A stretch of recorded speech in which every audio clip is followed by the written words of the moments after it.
सबसे पहले बात करें युवाओं की, तो क्या मानते युवाओं के लिए जो कुछ होना चाहिए हरियाणा सरकार या केंद्र सरकार कर पा रही है? जी, हरियाणा सरकार आपने देखा होगा, ताल्लुक का एक लड़का भी थोड़े दिन पहले सुसाइड किया था उसने। और हरियाणा बेरोज़गारी में नंबर 1 है। और जो हरियाणा के युवा स्पेशली, वो बेचारे, उनका एक सपना होता है कि उनको आर्मी में भर्ती होना। हमारे गांव से भी बहुत सारे लड़के हैं जो आर्मी में भर्ती, लेकिन इन्होंने अभी तक बीजेपी सरकार ना तो कोई वैकेंसी निकाली है पिछले 2-3 साल से। और जिनके फार्म में निकालते हैं तो कैंसिल हो जाते हैं या पोस्टपोन हो जाती है, उनके रिजल्ट देते नहीं। तो ये समझ नहीं आ रहा कि ये करना क्या चाहते हैं हरियाणा के साथ। तो हरियाणा के लोग स्पेशली जो युवा हैं वो बहुत हताश हैं। और इसके हताश होने की वजह से वो या तो नशे की तरफ जा रहे हैं या फिर सुसाइड कर रहे हैं। तो जो हमारा आने वाला कल है वो बहुत चिंताजनक है। अगर ये समय पर सरकार सही कदम नहीं उठाती तो युवाओं का कहते भविष्य अंधकार में है। बात करें घोटालों की, काफ़ी घोटाले हैं। रोहतक के सांसद, उन्होंने खुद कहा कि रोहतक में 350 करोड़ का घोटाला है। सीएम पर आरोप लगाए हैं कि सीएम उनकी सुनवाई नहीं करते, अपने दिमाग से काम नहीं लेते। क्या मानते खुद जी, सरकार बिल्कुल जायज़ है। वहाँ पे अरविंद शर्मा ने, जो एक सांसद है वहाँ के, उन्होंने बिल्कुल बाकायदा स्टेज पे खड़े होकर बताया कि इन्होंने इतने करोड़ का घोटाला किया है। और आप हरियाणा की भी कहते हैं कि भिवानी की स्पेशली मैं न्यूज़ की बात करूँ तो यहाँ भी आप सबको मालूम है कितना बड़ा घोटाला हुआ है निगम पार्षद में जो था। लेकिन मैं कहते कि ये घोटालों से भरी सरकार है, लेकिन कहते हैं सारी चीज़ें ना देशभक्ति के पीछे छुपा लेती है कि भाई हाँ देशभक्त देशभक्त देशभक्त। पर सबकी कहते हैं अच्छी तरह जब तक बैंड नहीं बजाती तब तक देशभक्ति ऐसी चलती रहेगी।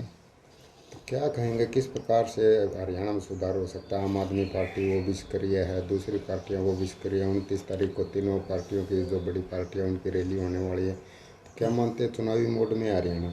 जी, चुनावी मोड में तो हमेशा ही रहता है। हरियाणा के लोग हमेशा क्रांतिकारी लोग हैं और वो हमेशा बदलाव चाहते हैं, चाहे यहाँ बड़े बड़े लोग आए और चले भी गए।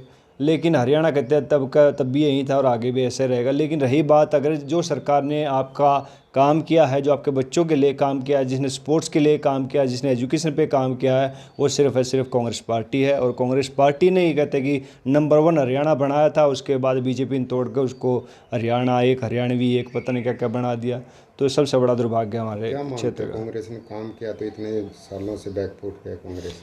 जी, बैक फुट पे नहीं है। हर एक चीज़ का एक टाइम होता है जगबीर जी। और उसमें कहते कि टाइम बदलाव का है। और उसमें जब टाइम लगा, देख थोड़े से टाइम वो रुक जाओ, थोड़ी देर में सबकी कहते कि पैंट, वो कोई कहता था ना तेल की दाम ला 106 से घटा के ना 6 रुपये कम कर दे, तो सारे ट्विटर पर वाह वाह लूटने लग रहे। तो किसी ने कहा ना पहले चड्डी उतार दी, अब चड्डी दोबारा पहना दी। तो भैया वो काम कर रखा है इन्होंने। तो इस तरह की झूठ जो भ्रमात्मक राजनीति करते हैं, ये सिर्फ कहते बकवास है। लेकिन इसकी मार हर एक मध्यम वर्ग कर परिवार पर पड़ रही है, हर एक गरीब परिवार पर पड़ रही है। फिर भी अगर उनको कहते कि अंदर से कहते वजूद नहीं जागता, तो भैया फिर उसका आराम है कहते साथ देगा। तो अब कांग्रेस काफ़ी एक्टिव हुई है, चिंतन शिविर किए गए हैं, मंथन शिविर किए गए। तो कौन जो विपक्षी पार्टियां हैं कांग्रेस के हिसाब से, खासकर बीजेपी, वो कहते हैं कि ये चिंता शिविर है, कांग्रेस को चिंतन नहीं चिंता करनी चाहिए। हाँ, कहते चिंता कर तो रहे, हम देश की चिंता कर रहे हैं, वो हम प्रदेश की चिंता कर रहे हैं। हम कहते हैं जो हमारे जो गरीब लोग हैं, मजदूर लोग हैं, उनकी चिंता कर रहे हैं। तो भैया कांग्रेस ने तो पहले भी इन लोगों के लिए काम किया था और आगे भी करेगी।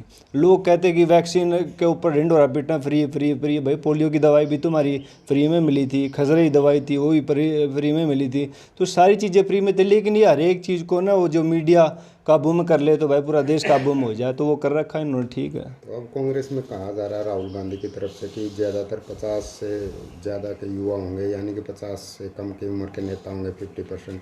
तो क्या लगता है कितनी ग्रो कर पाएगी कांग्रेस?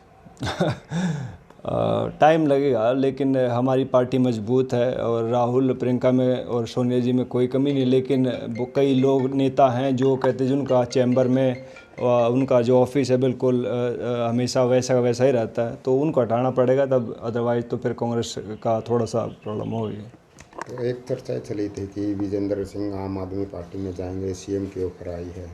जी, कहते चर्चा में रहना चाहिए, लोग तभी पूछते हैं। तो किस प्रकार की ऑफर? मैंने बताया ना कि चर्चा में रहना चाहिए और तभी लोग पूछते हैं। तो अब क्या इरादा किया कांग्रेस ने? बस हम कहते हैं अपनी, हमारा काम कहते देश की सेवा, खिलाड़ियों की सेवा और युवाओं का कहते साथ देना है, वो हमेशा हम देते रहेंगे। तो चुनावी मैदान में होंगे विजेंद्र इस बार? जी देखिए, वो तो कहते जनता डिसाइड करेगी। जनता चाहेगी तो हम इलेक्शन लड़ेंगे, नहीं तो क्यों लड़ेंगे। बट ठीक, अच्छा काम चल रहा है। जी, सारी अपनी है, विधानसभा भी अपनी है, लोकसभा भी अपनी है। हाँ। धन्यवाद।